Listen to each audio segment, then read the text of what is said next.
तथा साहित्य। शिक्षा का प्रारंभ उपनयन संस्कार से होता था। उपनयन के पश्चात बालक को गुरुकुल भेजा जाता था। ब्राह्मण बालक को 14 विद्याओं के साथ कर्मकांड का अध्ययन कराया जाता था। क्षत्रिय बालक को 72 कलाएं सिखाई जाती थी, किंतु उसे अस्त्र शस्त्र विद्या में निपुणता प्राप्त करना आवश्यक होता था। विद्यार्थी को गुरुकुल में ही रहकर विद्या अध्ययन करना होता था। यहाँ आवास और भोजन की व्यवस्था निःशुल्क थी। अधिकांश अध्ययन मौखिक होता था। बड़ी बड़ी सभाओं में प्रश्नोत्तरों और शास्त्रार्थ के द्वारा विद्वानों की योग्यता की पहचान की जाती थी। विजेता को राजा की ओर से जयपत्र प्रदान किया जाता था और जुलूस निकालकर उसका सम्मान किया जाता था। इसके अतिरिक्त विद्वान गोष्ठियों में एकत्र होकर साहित्यिक चर्चा करते थे। पूर्व मध्यकाल में कान्यकुब्ज कन्नौज विद्या का सबसे बड़ा केंद्र था। राजशेखर ने कन्नौज में कई गोष्ठियों का वर्णन किया है।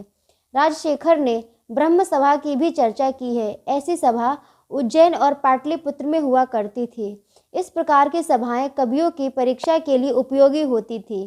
परीक्षा में उत्तीर्ण कवि को रथ और रेशमी वस्त्र से सम्मानित किया जाता था। उपर्युक्त वर्णन से प्रमाणित होता है कि सम्राट हर्षवर्धन की मृत्यु के बाद भी उत्तर भारत से विद्या का वातावरण समाप्त नहीं हुआ था।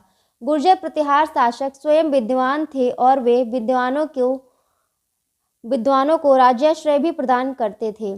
साहित्य के क्षेत्र में भीनमाल एक बड़ा केंद्र था। यहाँ कई महान साहित्यकार हुए। इनमें शिशुपाल वध के रचयिता माघ का नाम उल्लेखनीय है।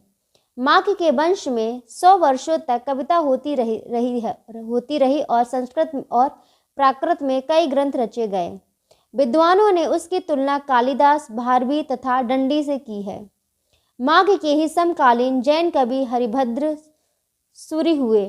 उनके द्वारा रचित ग्रंथ धूर्तोपाख्यान बहुत चर्चित रहा। इनका सबसे प्रसिद्ध प्राकृत ग्रंथ समराईच्यका है। हरिभद्र के शिष्य उद्धोतन सूरि ने 778 ईस्वी में जालौन में कुवलयमाला की रचना की।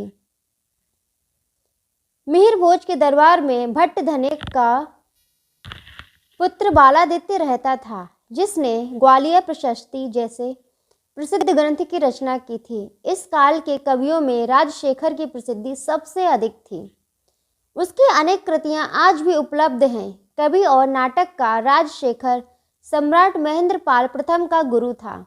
राजशेखर बाल कवि से कवि और फिर कवि से राजकवि के पद पर प्रतिष्ठित हुआ।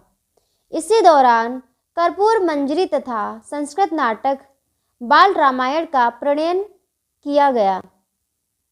इससे पता चलता है कि प्रतिहार काल में संस्कृत, प्राकृत और अपभ्रंश तीनों भाषाओं में साहित्य की रचना हुई, किंतु प्राकृत दिनों दिन कम होती गई और उसकी जगह अपभ्रंश लेती गई। इस काल में ब्राह्मणों की तुलना में जैनों द्वारा रचित साहित्य की अधिकता है, जिसका कारण जैन ग्रंथों का भंडार में सुरक्षित बच जाना, जबकि ब्राह्मण ग्रंथों का नष्ट हो जाना हो सकता है। सम्राट मिहिर भोज भगवती के उपासक थे, लेकिन उन्होंने विष्णु के मंदिर का भी निर्माण करवाया। इनके समय में विष्णु के सभी अवतारों की पूजा की जाती थी।